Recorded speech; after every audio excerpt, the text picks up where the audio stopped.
Radhe Radhe everyone. आज की video में हम जानेंगे कि इंदिरा एकादशी का व्रत कैसे किया जाता है और व्रत का पारण हमें कब करना है। तो देखिए, इंदिरा एकादशी का व्रत अश्विन मास के कृष्ण पक्ष में जो एकादशी आती है, ये श्राद्ध एकादशी भी कहा जाता है इसको। तो श्राद्ध टाइम में जो एकादशी आती है उसे इंदिरा एकादशी के नाम से जाना जाता है। और इंदिरा एकादशी का व्रत और पूजन करने से हमारे पितरों को मोक्ष की प्राप्ति होती है। तो पितरों के मोक्ष के लिए हम इंदिरा एकादशी का व्रत करते हैं। इंदिरा एकादशी के व्रत में सुबह के समय पूजा की जाती है। तो इंदिरा एकादशी का व्रत इस वर्ष 17 सितंबर दिन बुधवार को किया जाएगा। तो 17 सितंबर के दिन सुबह सुबह स्नान आदि करने के बाद हम एक चौकी लगाएंगे। देखिए, आप चाहें तो आप अपने घर के मंदिर में भी पूजा कर सकते हैं या अलग से चौकी लगाकर भी पूजा कर सकते हैं। चौकी लगा लेंगे, चौकी पर हम पीले रंग का आसन बिछा लेंगे। मंदिर में पूजा कर रहे हैं तो मंदिर को साफ करके आप पीले रंग का आसन बिछा लीजिएगा। उसके बाद फूलों का आसन देकर हम यहाँ पर श्री हरि विष्णु भगवान को विराजमान करेंगे, साथ में गणेश जी को विराजमान कर लेंगे, क्योंकि गणेश जी का पूजन सबसे पहले किया जाता है। उसके बाद देसी घी का दीपक जलाएंगे। फिर हाथ जोड़ के संकल्प करेंगे, हे भगवान, आज मैं आपके निमित्त ये व्रत पूजन कर रही हूँ या कर रहा हूँ, आप मेरी पूजा को स्वीकार करें और कोई गलती रह जाए तो मुझे क्षमा करें। ऐसा संकल्प करने के बाद जल के छींटे लगाकर भाव रूप में हम सभी को स्नान करा देंगे। स्नान कराने के बाद फिर हम चंदन से तिलक करेंगे। देखिए, एकादशी के व्रत में चंदन का बहुत महत्व है, तो आप चंदन से तिलक कीजिएगा। ये एकादशी का व्रत पितरों के लिए किया जाता है, तो इसमें काले तिल का बहुत महत्व होता है। काले तिल से इसमें तर्पण जरूर किया जाता है, तो आप काले तिल समर्पित कर दीजिएगा। अगर किसी कारण से आपके पास काले तिल नहीं है तो कोई बात नहीं, आप सफेद तिल भी ले सकते हैं। तिल आप इस एकादशी के पूजन में जरूर समर्पित कर दीजिएगा। तिल समर्पित करने के बाद वस्त्र के रूप में हम यहाँ पर कलावा समर्पित कर देंगे। आप चाहें तो आप जनेऊ समर्पित कर सकते हैं, जनेऊ ना हो तो कलावा यानी मोली का धागा भी आप समर्पित कर सकते हैं। फिर हम फूल समर्पित कर देंगे। अगर फूल है तो आप फूल समर्पित कर दीजिए, फूल नहीं है तो कोई बात नहीं, बगैर फूल के आप पूजा कर सकते हैं।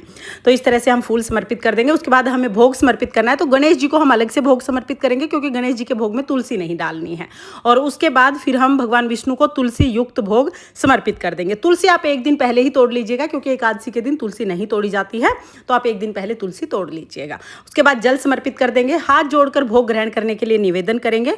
फिर हम यथासंभव दक्षिणा समर्पित कर देंगे। इसके बाद फिर हमें इंदिरा एकादशी की व्रत कथा सुननी है। व्रत कथा सुनने के लिए हमने एक लोटा जल ले लिया है। इसके साथ ही अपने सीधे हाथ में थोड़े काले तिल और फूल लेकर हम इंदिरा एकादशी की व्रत कथा सुनेंगे। व्रत कथा का वीडियो आपको चैनल पर मिल जाएगा, लिंक मैं डिस्क्रिप्शन में दे दूंगी, आप वहां से देख लेना। बहुत ही प्रेम पूर्वक इंदिरा एकादशी की व्रत कथा सुनने के बाद जो हमने फूल लिया है वो श्री हरि विष्णु भगवान के चरणों में समर्पित कर देंगे, और जो काले तिल है वो जल के लोटे में हम डाल देंगे। तो इस तरह से हमारी इंदिरा एकादशी की व्रत कथा पूर्ण हो जाएगी। कथा सुनने के बाद फिर हमें आरती करनी है, तो जो दीपक आपने जलाया है उसी से आप आरती कर सकते हैं। बहुत ही प्रेम पूर्वक पहले हम गणेश जी की आरती करेंगे, फिर हम श्री हरि विष्णु भगवान की आरती करेंगे। प्रेम पूर्वक आरती करने के बाद हाथ जोड़कर पूजा में रही कमियों के लिए क्षमा याचना करेंगे, और अपनी मनोकामनाओं को पूर्ण करने के लिए, अपने पितरों को मोक्ष देने के लिए भगवान से प्रार्थना करेंगे।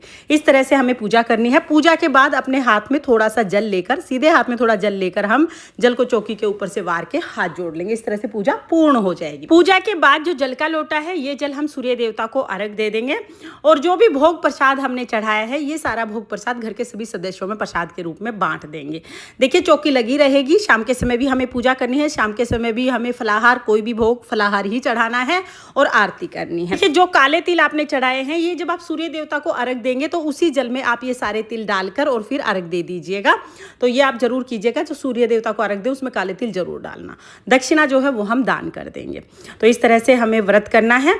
और सुबह हम इस तरह से पूजा करने के बाद दिन में हम चाय पानी पी सकते हैं।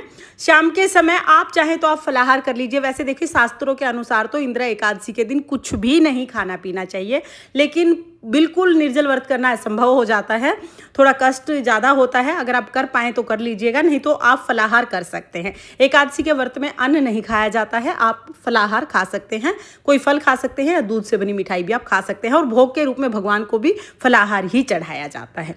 तो इस तरह से पूरा दिन आपको व्रत करना है। अगले दिन द्वादशी के दिन व्रत का पारण होगा। व्रत का पारण समय क्या है वो अब मैं आपको बता देती हूँ।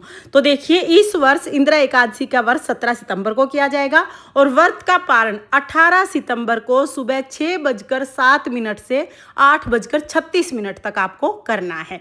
तो व्रत का जो पारण समय है वो 18 सितंबर सुबह 6:07 से 8:36 तक का है।